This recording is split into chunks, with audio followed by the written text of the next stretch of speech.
Hey everybody. So I had made a video a while back about how to give up the snooze button addiction and how to get your booty out of bed first thing in the morning so that you can go tackle your goals and the things that are really important to you and the science behind why that tactic works and all that good stuff. But then I had somebody ask me, or tell me that they have the opposite problem, that their problem is more about staying up too late and not being able to fall asleep. And I thought, that's a really good point. If you were to go to bed earlier, sleep more restfully, then you might be even easier to wake up early in the morning, right? So how do we fix that problem? So I wanted to make a video to kind of speak to that issue because it's something I think we've all probably struggled with at one point or another. And even more so in today's environment because of social media and our diets and habits and stuff like that. So anyway, I'll just share with you what I've learned and what has helped me. So there's a few things that you can do and try, and I'll describe those. And they call it good sleep hygiene. So you want to, like the same way you want to have other good health habits, how do you get a good sleep hygiene? So there's a couple of boxes you can check to try to improve your sleep quality. And really, you don't want to just intuitively know, like, I know that works, but have you tried it? So make sure you're trying these things to make sure that they really do or don't work for you. So a couple things is you want to start assessing what you're eating and drinking. And I would say probably one of the biggest things that keeps me from falling to sleep at the time that I should is caffeine. So you want to play with this and be mindful of your caffeine intake. It's different for everybody. Some people are more sensitive to caffeine than others. And for me, I have learned that I can't have caffeine really after about 3 o'clock, or it will keep me up later. Some people may find that they shouldn't have caffeine at all. I'm sorry for that. But it may be a trade-off that's worthwhile for you if your quality of life is suffering because you're not getting to bed, not being able to sleep well. So think about your caffeine situation. And it may not even be giving up caffeine. Maybe it's switching your types of caffeine. So there are healthier sources of caffeine like green tea. So rather than a Coke or sweet tea, it may be that you just need to switch to a warm tea. Try that. There's a lot of great teas out there that are really delicious and kind of can feel like a yummy snack. You can make them really flavorful.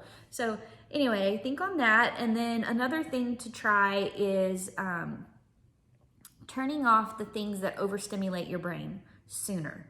So what that would look like is not watching TV so close to bedtime, not scrolling on your phone so close to bedtime, and really turning off those white lights, those ultraviolet lights, also being on just a regular desktop computer.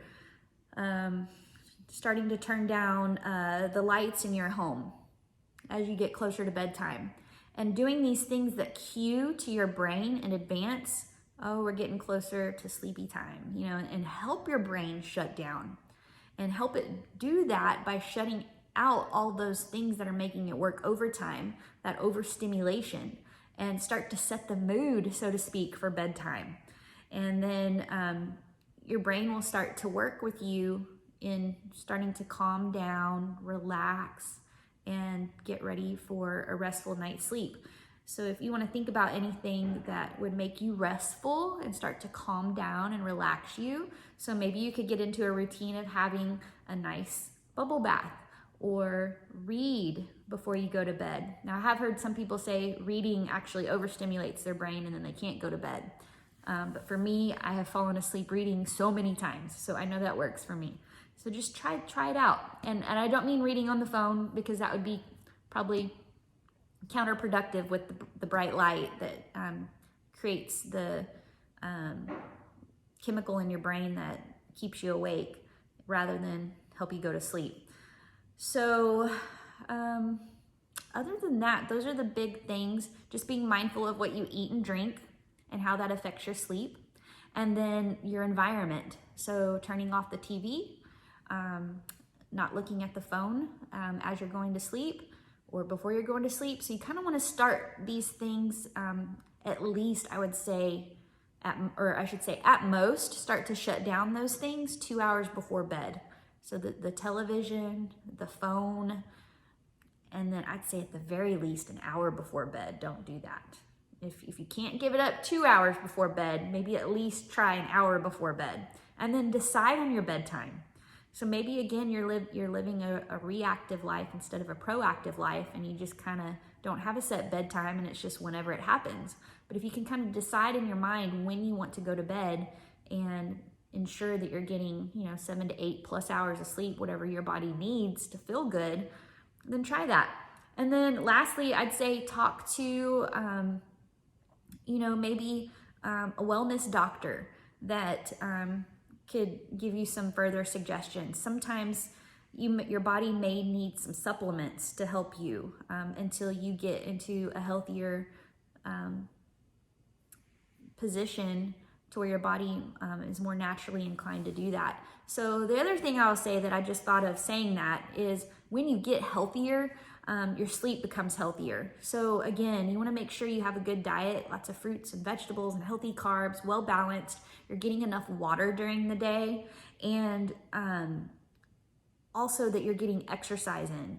So I know I sleep better on days that I'm more active, that I exercise harder. I mean, I fall asleep good and hard. And so if you're not exercising, if you're not eating right, I mean, that could be a big culprit.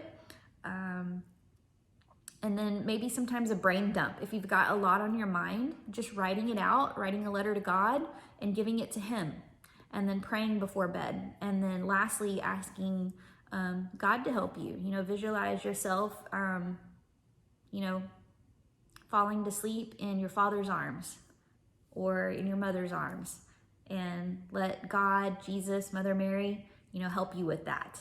That's always a great thing to try. So anyway, I hope you found these tips helpful, and if you have any of your own, let me know, or if you are going to try any of these, let me know how it goes. And I hope you'll have a great day. Bye.